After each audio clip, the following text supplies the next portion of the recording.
back in the car now. And mobbed. Yeah, well, at one point we were waiting to go into this family's house. There was a weighing clinic there, and we stopped. It was market day, and there was like sheep everywhere and cows everywhere. And I'm standing there with Josie, one of the other bloggers, and then there's two guys come up and stand there. And I turn around, and then I turn back, and there's like 10 people there. I'm like, Josie, check these guys out. And then there was like 50, and then there was 100. And then we're like, do you think we should go now? We're like, yeah, I think we should go now. And they all followed us. Did they realise what you were there to do? No, I think we just look like freaks. Fair enough. But of course, the power of your words was getting out. Now, you mentioned right at the top that you'd been to see some of the best facilities. Yeah. If you've seen the best facilities, were you shown the worst facilities too? I'd like to hope that what we saw was the worst facilities, but I actually don't think that that's the case. We visited a government hospital in Barisal, and it was just out of this world. It was, you know, when you think about a hospital here and it's serene and calm and you allow visitors for 10 minutes a day before they usher everybody out. Well, this was more like a football ground than a hospital. There was 2 and 3 patients to one bed, not related. There were 10 family members with each patient in the hospital. In fact, the hospitals won't take the patients if they don't have a parent with them, because they don't have the staff to be able to look after them. So the noise is deafening in there. It's just like, you know, a room full of kids screaming and shouting. Presumably it's hot and humid too. It's hot like you wouldn't believe. Really, really hot. Smelly. Sanitation? Dirty. No. I showed you a picture of the hospital bed. You did. For those who would like to see a picture of the hospital bed, there is that picture is on my blog. Let me just say, it's a foul-looking, very stained mattress, and that is it. That's a hospital bed. It's a mattress, and that's it. Mm-hmm. And that's hospital facilities there. And what you have to remember is that the people that are in that hospital, they're the lucky ones, because they're the ones that are actually getting the treatment. And for all of those that are in the hospital, there's hundreds and hundreds who can't get that treatment. And all the while, people are dying. Yeah. The hospital, they'd lost a baby that morning. We spoke to a doctor and we were talking about one patient in particular, a baby. She was about 12 weeks old. She's got severe pneumonia, been on antibiotics since she was born, and he said that he didn't think she was going to last the day. And that is awful. That really hit us all. We went out of there very wobbly, even though we'd had some very sound advice from Annika, our Save the Children representative out in Bangladesh on the first day. She'd said to me and to Josie, whatever you do, don't cry, because if they say you crying, where's their hope? When you were in last time, I suggested that your trip was likely to change you, mm-hmm. and that you would come back with a different appreciation of your home life with your family and the things that frankly we take for granted: sanitation, running water, heating, lighting, mm-hmm. space, peace and quiet. Is it too soon to ask whether the trip has changed you? It's definitely changed me. I think it's too soon for me to pinpoint the outward ways in which that's happened, but I feel a different person. Even when we left the villages and came back to the city, going into a hotel with carpets and hot water and a shower, that was just like, wow, this is a 10-star hotel. Where we'd been staying in the field was basic accommodation. We'd all had to ditch our luggage as well, because we travelled by aid seaplane out into the field, and we were only allowed to have 5 kilos worth of baggage. Well, in my kit bag with my computer, my camera and all my lenses, that weighed 11 kilos. So as you can imagine, I didn't have any room for clothes. It was at that point when we had to completely cut everything away and go into the field with just ourselves and our cameras and our computers. So that had a huge effect on us as well, but it was great to be able to do that, to completely take everything away that we had. What was your abiding emotion whilst you were not in your hospital, not in your hotel, when you were actually out there with the people that mm-hmm. you were reporting on? What was the emotion then, and what was the emotion when you got back on a plane to come back to the UK? Well, the overriding thing that you feel when you're in the villages is an amazing community spirit.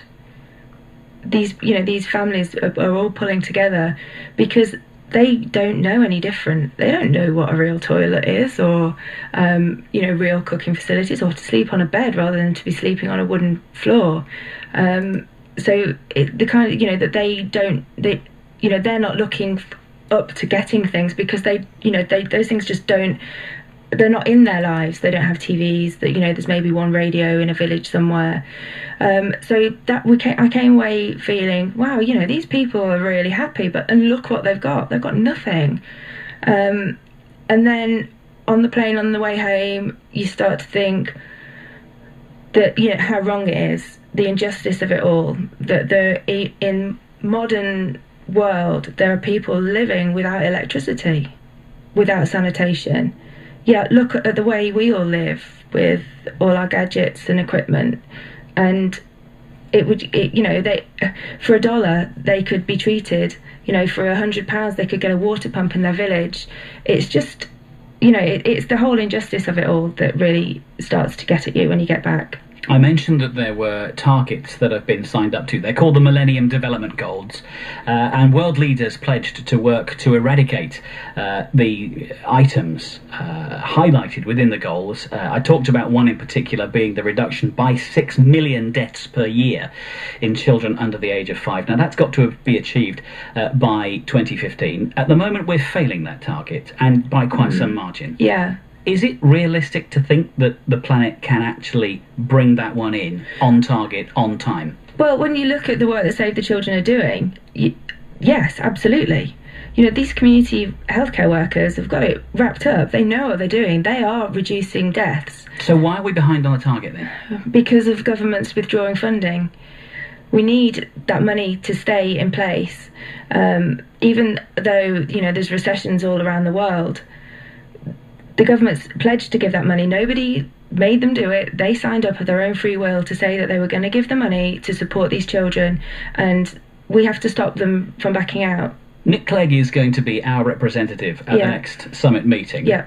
You're going to be having a meeting with Nick Clegg, you and the other blogging mums. Yeah. And that's next week? Next Thursday. Next Thursday. What are you going to tell him? Yeah, well, we're going to tell him that he's got to make sure that money stays. Well, we're going to be doing a live web chat with him, actually, so that'll be interesting to see how that pans out with the support that we've drummed up from our community. I mean, the campaign has now reached over 10 million people, so there's a lot of support, and that's what we're going to be showing to him. And having had that meeting, he goes off to the States. Yeah. The politicians do what the politicians do. What about you? What are you going to do next? Well, hopefully we're going to be going over to New York to report from the summit, to put pressure on more world leaders to keep the funding there. So it's not going to stop from my point of view. And will you go back to Bangladesh? I would love to go back to Bangladesh. And I'd love to go to Africa and India and all the other places. I mean, I've never been a campaigner before, but I don't know how you can go to somewhere like that and not be. It's really, really opened my eyes. You've started a journey which I don't think you're anywhere near finishing yet, have you? No, not at all. Keep on doing what you're doing. Thank you for the tweets. Thank you for the twits. Thank you for all the references that you and the fellow mummy bloggers have done. If you want to find out more about what Sian and her fellow mummy bloggers did, go to the Save the Children website. It's savethechildren.org.uk. Right up on the front page, there is the Blogladesh writings, which will allow you to find out a little bit more about what's been going on. It is a fascinating story. It is a story which the world can tighten up on. The world can get through these targets. Eradicating extreme poverty and hunger, primary education for all children by 2015, and that big one, reducing child mortality. 9 million children at the moment dying before they reach the age of 5. In fact, in Bangladesh, we worked it out that a child dies every 3 minutes in Bangladesh. How long were you there for? A week. I think you've said it all. Yeah. We really want people to go and sign the petition that we're going to hand to Nick Clegg, and you can do that by going to www.savethechildren.org.uk/nudge Nick. And that's it. And I'd like to say a very, very big thank you to the support from the rest of the mummy blogging community on Twitter. They all know who they are, and they've been a fantastic support to us. Thanks for coming in. Thank you.